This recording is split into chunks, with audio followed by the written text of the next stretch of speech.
গাঁওখনৰ নাম জাউনি গাঁও। আপোনালোকৰ কি অসুবিধা হৈ আছে? আমাৰ বহুত কিবা অসুবিধা হৈ আছে।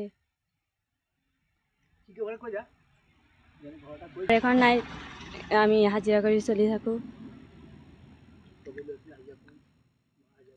দাদা, ভাইটি, ভণ্টি, দেউতা, মা।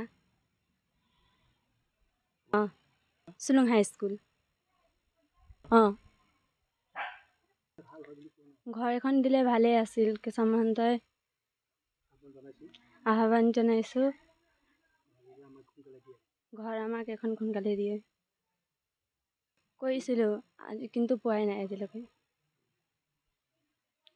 গাঁওখনৰ নাম জাৱনী হয়। তাৰপিছত এইটো বচুৱা চৌহানৰ ঘৰ হয়। এওঁলোকে চৰকাৰী সুবিধা একো আজিলৈকে পোৱা নাই। ঘৰ পোৱা নাই, ৰেচন কাৰ্ড পোৱা নাই। তেওঁলোকৰ আৰ্থিকভাৱে বহুত দুৰ্বল। যাতে আমাৰ মাননীয় বিধায়কক এটাই ক'ব বিচাৰোঁ, তেখেতে যাতে এই মানুহঘৰৰ বিষয়ে চাই ঘৰ এটা সুবিধা কৰি দিয়ে। সেয়াই আৰু কি ক'ম আৰু। তেওঁলোকৰ পৰিয়ালৰ সদস্য 6জন আছে। পঢ়া শুনা ল'ৰা ছোৱালী আছে 4টা। সেয়াই। মই এগৰাকী স্থানীয় গাঁৱৰে হয়। মই এওঁলোকক যাতে ঘৰ এটা দিয়ে, চৰকাৰী কিছু সুবিধা দিয়ে, সেইটোৱে বিচাৰোঁ আৰু। একোৱে নাই, হাজিৰা কৰি খোৱা মানুহ, একো সুবিধা নাই তেওঁলোকৰ।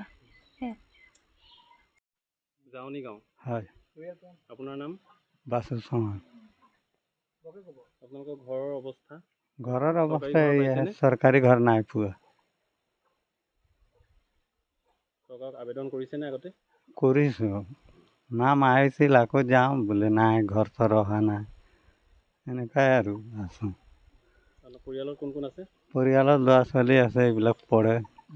আমি 2জন মতা মাইকী আছোঁ। হাজিৰা চাজিৰা কৰি আৰু চলাই আছোঁ যেনে তেনে। এনে চৰকাৰী একো সহায় পোৱা নাই।